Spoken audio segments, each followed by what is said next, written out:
On guys, welcome back, and today I am going to be bringing you my review and thoughts on Star Wars Visions, the new anthology anime series on Disney+.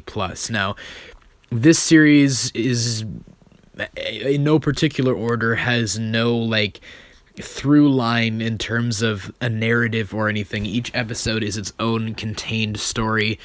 They range from,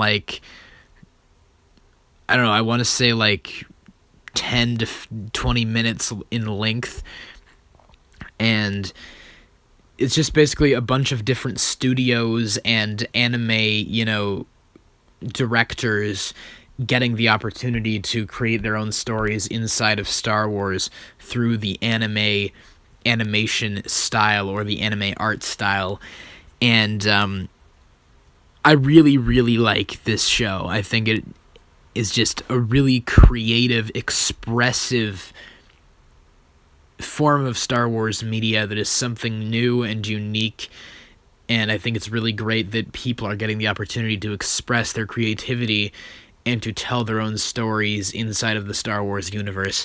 So, let's get started with the first episode. We're just going to go through them. I'm going to have a couple minutes just kind of breaking down the episode and giving my thoughts on them. So let's start off with episode 1. Now, starting off with episode 1, this one is called The Duel, and the plot basically consists of some sort of mysterious Force user who we believe to be a Jedi at the beginning, traveling to this village, and the whole style of the episode is in black and white, so it feels like kind of an old film. There's kind of a film grain effect over all the footage, so it has that stylistic aspect to it. But it basically consists of this unknown Force user visiting this village that eventually is attacked by what I assume to be the Empire, although I'm not quite sure. Some sort of oppositionary force, and they start to occupy the village until some sort of Inquisitor-like foe appears and basically starts wreaking havoc and beating up all of the opposition that the towns put up against them until this unknown Force user, who is revealed to be a Sith, which is a pretty cool twist, ends up, joining in the fight and ends up dueling this oppositionary force, or this Inquisitor-type character with an umbrella lightsaber, and they basically just have this really epic duel that goes on, and they fight down this river, and eventually he is able to trick his opponent into believing that a statue underneath this waterfall is actually him, where he's able to strike down his opponent, and he does, at the end, take the Kyber crystal from her lightsaber and gives it to the prince of this village, and that's basically what happens, and then he heads off, and it's just a really cool kind of old-fashioned samurai-style story. I really liked it. I liked the twist that he was a Sith, and I really like just kind of the stylistic choice of it being black and white and the film grain effect. I think it was very effective, and I enjoyed the story. It was simplistic but entertaining, and I always love kind of that twist, that kind of element of not everyone under a certain kind of persona or of a certain group is necessarily within themselves evil. So I like the idea that this, I guess, Sith or former Sith is now fighting for the side of good and is, fighting for the people, is protecting this village from this villainous force. I don't know, I just always like that thematic element. There isn't really a lot to break down here, but it's just a very simplistic plot that works effectively, is extremely well directed, and stylistically works very well. So The Duel is just a great episode to kick off the season and just put a good taste in my mouth and prepared me for what the rest of the series had to offer going forward. Now, moving on to the second episode, we have Tatooine Rhapsody, which I believe is the name of the second episode. And just kind of a quick breakdown of the plot. This one is about a Order 66 survivor, at least from what I picked up on the visuals in the opening sequence, who joins some kind of Star Wars rock band in order to change his identity and to go unbeknownst to the Empire in order not to be hunted down. Eventually, though, Boba Fett, voiced by Tamora Morrison, shows up. Really great to hear his voice. He's just so great. And Boba Fett eventually does, of course, show up and arrests or captures this Hutt who is a part of their group, or at least like the same species as the Jabba the Hutt clan or whatever, and basically kidnaps him, and then this former Jedi character and the rest of the band end up going back to save their friend from Jabba the Hutt, and they play this really epic song, and then the crowd loves them, and it just basically ends on that. Jabba the Hutt doesn't end up killing them, and I guess you're just supposed to assume that they lived happily ever after. It's just, there isn't really a lot to break down there. I enjoyed it. It was a weird, strange concept that I think they executed as well as they could have. It felt like they really tried to pull emotions out of you pertaining to this character's past and, his feelings toward other characters, but it didn't really work that well considering the time, the limited time. And I mean, that can work well in other stories where you don't have a lot of time to tell the story, but it works well through visuals. I don't feel like this one worked quite as well through visual storytelling. I don't know if that's just me, but this one just didn't quite work as well for me. It was entertaining, don't get me wrong, and I enjoyed it, but it's definitely, I think, one of the weakest episodes of the season. It's not bad, once again, but probably the highlight was just hearing Tamara Morrison's voice as Boba Fett. Like, the plot was just weird and unique, and I mean, it's cool for Star Wars, but it just didn't personally resonate with me that much. But yeah, episode 2 is okay. It's not one of my favorites of the series, but it's definitely decent. Now, for episode 6, we have The Twins. That is the name of the episode, and once again, just a quick plot breakdown. It consists of these twins, brother and sister, who are servants of the Empire, servants of the dark side. The sister almost has like a Darth Vader type costume, but the brother kind of changes allegiances to the light side, basically, and wants to save his sister because it is revealed later in the episode that he saw the future where his sister basically becomes consumed by the dark side and dies. So he is just trying to save her through the entire thing, and it's just, it's cool. It feels very much like an homage to the original trilogy. There are some musical cues that feel like they're right out of the original trilogy, especially A New Hope. Like, it feels almost like a concept of if Leia and Luke ended up turning to the dark side or something. And it has that same kind of heart to it that the originals had, or that Return of the Jedi had, I guess, in particular, of Luke trying to save his father. In this, you have this character trying to save his sister from the dark side. And even, like, the ending shot is of the brother looking out at the twin sons, which is definitely an homage to A New Hope. So it felt like kind of a large homage to the original trilogy. Even the brother uses the quote from Yoda, "Do or do not, there is no try." They use that quote. So it's a cool episode. It resonated with me a little bit more than the last one. I don't know, maybe it's just because the kind of those themes of family always kind of connect with me, but it was really cool. It was super over the top, though. At the end of the episode, the guy just freaking gets like a gigantic lightsaber and like cuts through a Star Destroyer. I don't even know what happened, but it was super crazy and kind of just very entertaining. It was over the top in a good sort of way, where it's just kind of something you wouldn't be able to do in normal Star Wars that you can only really do in this style. So I think it worked really well. The direction was great in this one as well. A huge improvement over episode 2. I don't know if it's one of my favorites of this series, but just a really fun episode. Now, moving on to the 4th episode, The Village Bride. This story basically consists of a former Jedi going to help out this village of people that were occupied by the Separatists during the Clone Wars. But once the Separatist occupation left, this group of raiders came in and reprogrammed the battle droids. At the same time, this princess is trying to marry this other guy, and kind of they're trying to, get married and kind of trying to protect their planet from this group of raiders who have taken over the Separatist army. And this former Jedi is contemplating whether or not she should come to the rescue or the aid of these people. I will say this episode may have my favorite direction of the series.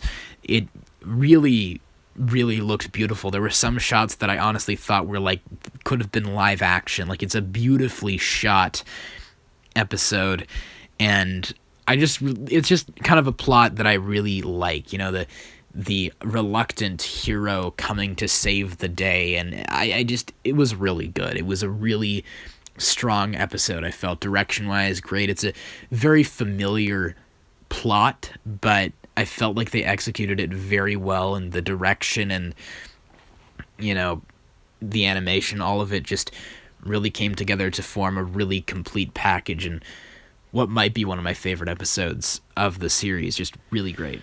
Now we have episode 5, The Ninth Jedi, and once again, for a quick basic kind of plot breakdown, the story is about all of these Jedi meeting up to the call of this one person who has basically constructed a bunch of Jedi lightsabers and wants to rebuild the Jedi Order.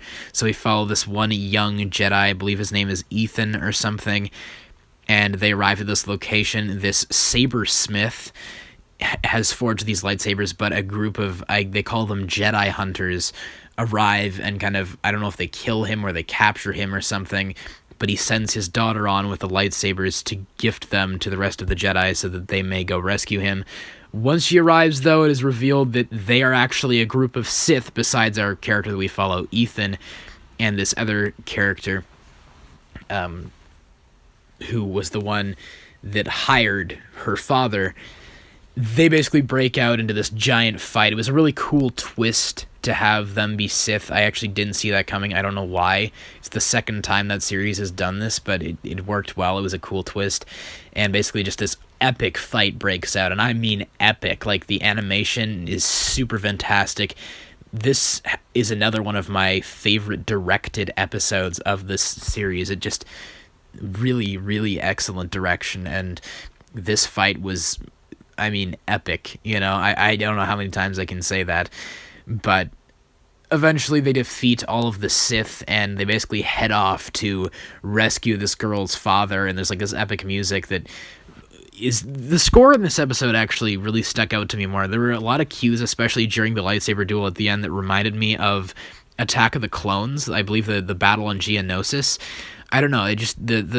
I really liked the score in this episode. It really enhanced it and made it feel cinematic, and that's the best way I can describe this episode. It's one of the longest ones of the season. I believe it's like 22 minutes, and it doesn't really feel that length. Like, it feels like the most cinematic, epic, you know, type one. Like, a lot of the other ones, like, I see why they're called shorts, but this one feels like an episode. It feels epic. Like, it honestly feels like a short film, you know? Like, it's really cinematic, and is one of the most exciting and engaging plots of the series. So The Ninth Jedi is really great, and honestly is like one of these kind of stories where I feel like it's so unique and kind of different. Like, not that these other stories aren't unique or different, but they very much do follow a similar plot structure to things we've seen before. They have similar stories, like familiar stories, such as The Village Bride, which I think is an excellent episode, but does follow a formula. This one feels very different, and I feel like this one is the one where I'm like, this could be a movie. Like, I would watch a movie about this. Like, it's just very exciting and engaging, and is maybe my favorite episode of the series. We'll have to wait and see, but this is an amazing, amazing episode. Now, episode 6, TOB1, follows this droid boy as he longs to become a Jedi, and he is the referred to as the son of this professor, who we find out later is a former Jedi. And in his pursuit of becoming a Jedi, TOB1 ends up alerting the Empire to their presence on this planet when an Inquisitor arrives and basically takes out his father, and TOB1 ends up taking on the Inquisitor and defeats him, and then heads off at the end to finish his father's research, who was trying to basically bring life back to this planet by growing a bunch of plants. So This episode was okay. It wasn't my favorite. I feel like the animation style was a little bit too, like, I don't know what the right word is, like, vibrant and colorful. Like, it was cool. Like, there were definitely some great animation moments, but it didn't quite hook me like the rest of them did. And it's just kind of a sad story about this droid losing his father, and, like, it kind of has a hopeful ending, but I don't know. It feels like just not my favorite. It's just not my favorite. Like, it has cool elements. It honestly feels like one of the least Star Wars-y episodes out of the bunch. Like, the designs and everything don't really follow anything we've seen before in Star Wars. Like, the droid designs, like TOB1 isn't any familiar droid type or anything.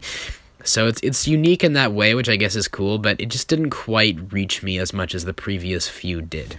Then episode 7, which may be another one of my favorites, The Elder, follows a Jedi Master and his Padawan with kind of a similar dynamic to Obi-Wan and Qui-Gon. Even their lightsabers are green and blue to reinforce that idea. But they are traveling the Outer Rim. This pair of Jedi are traveling throughout the Outer Rim, and the Master senses some type of disturbance in the Force. So they travel to this planet where they find out that some elderly man has visited this village, and they end up searching for the man, who ends up being some sort of Sith warrior, and this is kind of set before the events of Phantom Menace, I think. So, like, far before that, so it's kind of just the first hint of, like, a new enemy rising, like the Sith returning, you know, so it's kind of cool. And the guy is kind of like a Sith, but he's not really. Like, he's a former Sith, kind of like our main character in the first episode, who ended up not being a Jedi, but instead a Sith. Here, this character is kind of the opposite. He's the same in the way that he is a former Sith, but he's kind of the opposite in the way that he still kind of follows their way of kind of evil, malevolent actions, unlike the more noble actions of that character in the first episode. So this character just kind of is very obviously malicious and has a duel with our two characters, and eventually they defeat him after a very cool lightsaber duel, probably my favorite directed lightsaber duel of the season. And yeah, just a very, very good episode. I really like the dynamic between the Master and the Apprentice. It reminded me quite a bit of Obi-Wan. I liked kind of, once again, I always like exploring a time period before the Phantom Menace, like far in the past. Very, very, very interesting stuff there. I mean, I don't know how far in the past, but still, it was very interesting to me. Direction-wise, the style really spoke to me. I'm not sure if this studio, I think it's called Trigger, I don't think they did any other episodes in this series, but they did an excellent job direction-wise. It really spoke to me in that respect, stylistically. The lightsabers from the Sith warrior almost look like samurai swords, like katanas. They really did an excellent job bringing out that kind of samurai influence in this episode, and I felt it was really, really well done. The animation was stunning, and yeah, probably my favorites so far are probably the first, fourth, and seventh episodes. But yeah, The Elder is an excellent episode, and very, very interesting one. It actually has this feeling of mythology to it. Like the other one, the fifth episode had that element of feeling cinematic, right? This one kind of feels that way, but it really feels like it has kind of a mythos behind it, and there's something very investing about that. So The Elder is an excellent episode. Then for the second to last episode, episode 8, this one is titled Lop and Osho, or Ocho, and it follows this family whose planet is being occupied by the Empire, and they adopt this bunny rabbit girl is the best way I can describe her. And then there's a time jump to 7 years in the future where the father and daughter, not the adoptive daughter, are getting in an argument about what the best choice of action is.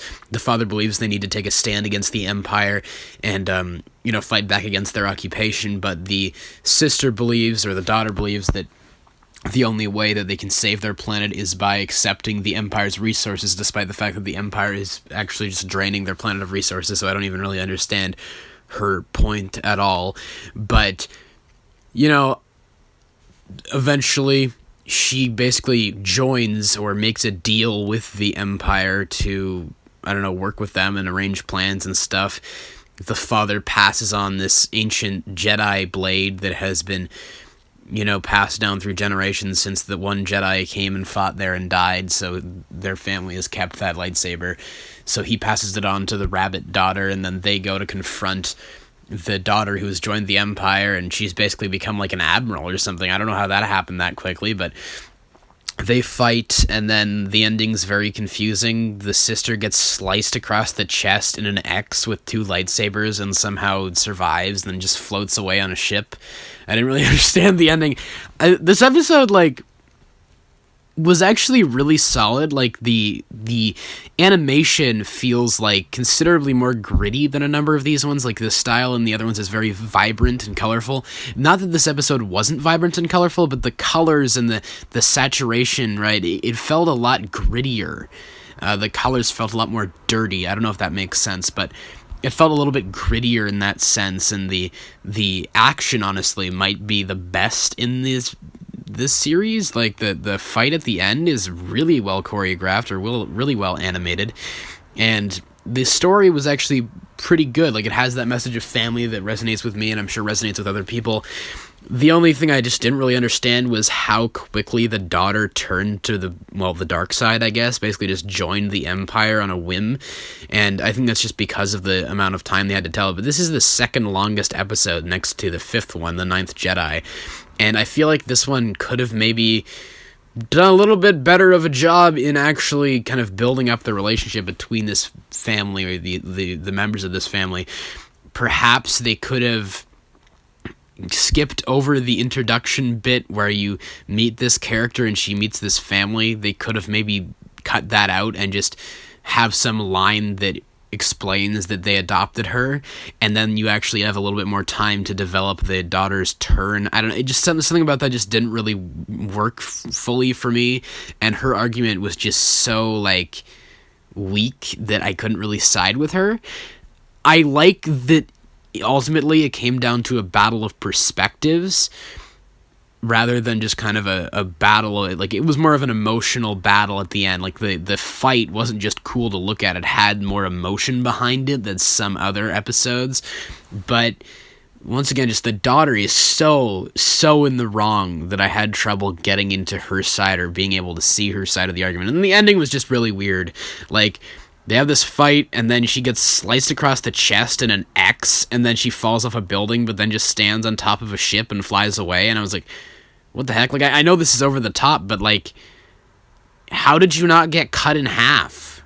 Or into chunks?